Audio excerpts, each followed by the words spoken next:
Ma'am. નમસ્કાર. નમસ્કાર. શું નામ છે તમારું? મારું નામ કૈલાશ રાજગોર છે. અચ્છા, ઓકે. આપણે થોડું ઇન્ટરવ્યૂ રિલેટેડ થોડી વાતચીત કરીશું. ઓકે. કોની પેનલ હતી તમારે? મારે હસમુખ પટેલ સરની પેનલ હતી. અચ્છા, ઓકે.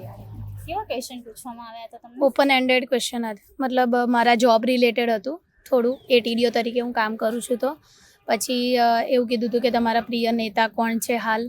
પછી કે તમે મધર છો તો તમે કેવી રીતે બેલેન્સ કરો છો, અને મારા ગ્રેજ્યુએશન રિલેટેડ બીએ વિથ ઇંગ્લિશના તમારા ફેવરેટ ઓથર કોણ છે ને એ રીતે પૂછ્યા હતા. કોઈ કરંટ રિલેટેડ ક્વેશ્ચન હતા? નહીં, આ 90 અવર્સવાળું હતું કે જે 90 કલાકની ડિબેટ ચાલે છે, તો કેટલા કલાક કામ કરવું જોઈએ. અચ્છા, કેટલો ટાઈમ ચાલ્યો હશે તમારો ઇન્ટરવ્યૂ? 15-20 મિનિટ હશે. અચ્છા, ઓકે.